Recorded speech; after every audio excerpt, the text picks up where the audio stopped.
Hallelujah. स्वागत है आप सबका मेरी भविष्यवाणियों की पुस्तक में।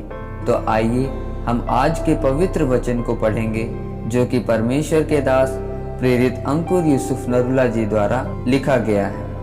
परमेश्वर पर भरोसा रखें, जैसा कि भजन संहिता अध्याय 73 उसकी 16 और 17 आयत में लिखा। जब मैं सोचने लगा कि इसे मैं कैसे समझूं, तो ये मेरी दृष्टि में अति कठिन समस्या थी, जब तक कि मैंने ईश्वर के पवित्र स्थान में जाकर उन लोगों के परिणाम को ना सोचा। मेरे प्रियो, बाइबल में भजन लिखने वाला कहता है कि मेरे पांव उखड़ने पर थे। मुझे यह बात समझनी कठिन थी कि जो दुष्ट लोग परमेश्वर को नहीं मानते वे आशीषित क्यों हैं, और दुष्टों को कोई भी दुख दर्द नहीं है और वे अविश्वासी होते हुए भी फलवंत हो रहे हैं। भजनकार कहता है कि जब मैं अपने जीवन को देखता हूँ तो मेरे जीवन में कोई भी आशीष नहीं है, जबकि मैं परमेश्वर को मानता हूँ और पवित्रताई के साथ चलता हूँ।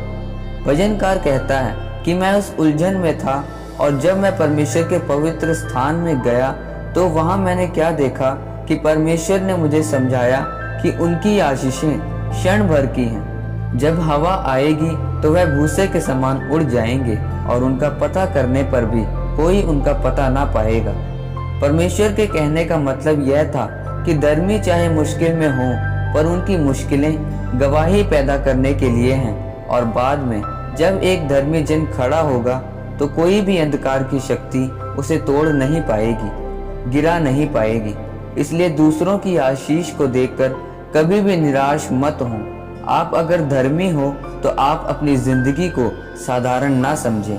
आप एक लड़ाई में हैं, यहाँ शैतान आपके साथ लड़ता है ताकि वह आपको गिरा सके।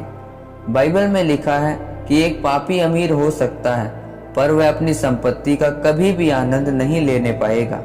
लेकिन अगर आप प्रार्थना में नहीं हैं, परमेश्वर के पवित्र स्थान में नहीं हैं, और अगर आप संगति में नहीं हैं, तो शैतान आपको पाप में, चोरी में, व्यभिचार में गिराने की कोशिश करेगा, तो आप गिर जाएंगे।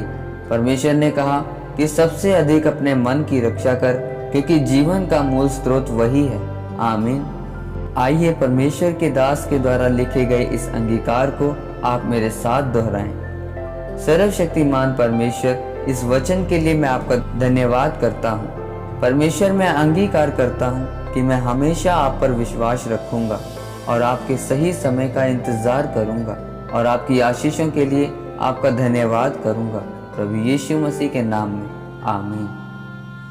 परमेश्वर आप सबको आज के वचन के ऊपर मनन करने के द्वारा आशीषित करे। आमीन।